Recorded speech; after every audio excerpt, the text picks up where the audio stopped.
Good day, I'm Stephen McHugh, and this is your JIS News for Monday, May 8, 2023. Government has officially opened a shelter for the homeless in Falmouth, Trelawney. The Falmouth Homeless Shelter was constructed at a cost of $25 million on the same premises as the Trelawney Drop-In Center, which was opened in 2020. It will provide temporary shelter, meals and bathroom amenities for the homeless citizens of Falmouth and its environs. Minister of Local Government and Rural Development Desmond McKenzie says the shelter is the first such facility located outside of the corporate area. It has been constructed to house up to 20 persons at a time, 14 males and 6 females. However, if more persons need the service of the facility at any given time, they can utilize the drop-in center. A lot of these people who find themselves living on our streets, some of them it's worthless family them have. Family put them out. Some leave country, come to Kingston, or leave up in the hills of Trelawney and come into Falmouth. Didn't find what they're looking for, have nowhere to go, but end up on the streets. The local government minister urged the beneficiaries to take care of the facility as they utilize its services. He also underscored the importance of taking care of the island's indigent residents. Regardless of the circumstances that brought them to be living on our streets, it is not our responsibility to abuse them. And I want to challenge the people of Falmouth and the surrounding communities to be a part of this crusade that speaks to protecting, caring, and most importantly, respecting these people for who they are and not where they are living.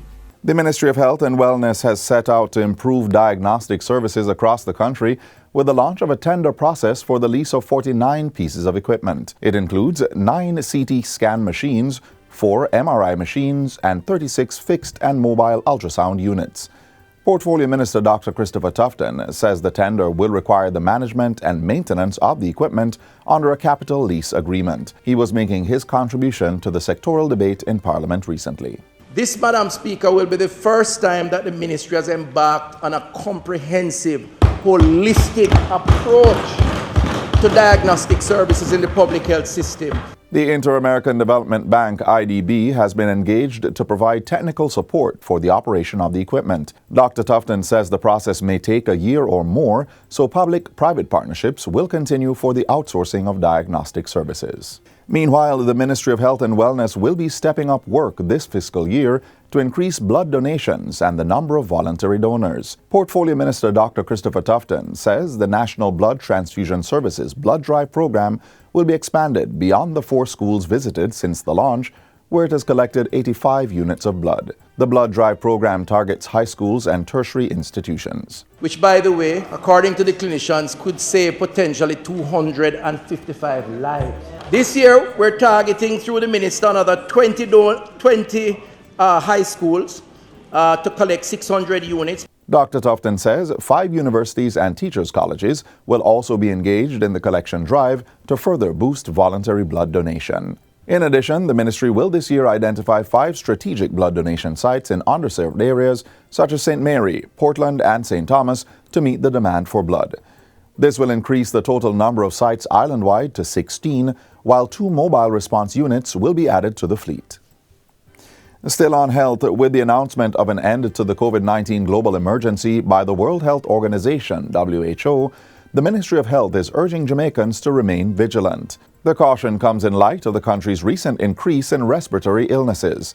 The Health Ministry says the circulating viruses include COVID-19 and influenza. The ministry is encouraging persons to safeguard their health by taking the COVID-19 and influenza vaccines, which are available at health centers island-wide. Following the declaration by the WHO, countries must now transition to long-term management of the COVID-19 pandemic. Among the recommendations by the WHO in this transition phase is for countries to maintain efforts to increase COVID-19 vaccination coverage, maintain reporting of mortality and morbidity data, and variant surveillance. The Ministry of Health says as of May 1, 2023, there have been 154,825 confirmed COVID-19 cases in Jamaica and 3,536 deaths. And finally, approximately $15 million will be allocated to effect emergency repair work on the Seaman Valley to Millbank Road in East Portland.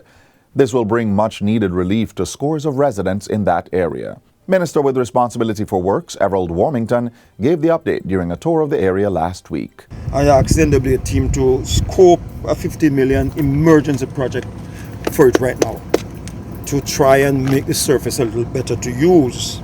The work is in addition to a more comprehensive Phase 2 rehabilitation project for the area to be carried out at a cost of $50 million. Mr. Warmington says the National Works Agency, NWA, has also been asked to assess several breakaways in the constituency. Overall, he says the roads in the areas that were toured will be addressed, including Wayne Road and Alligator Church Bridge to Bellevue. I can assure people of Eastern Portland that the government listens, will react on all of these projects.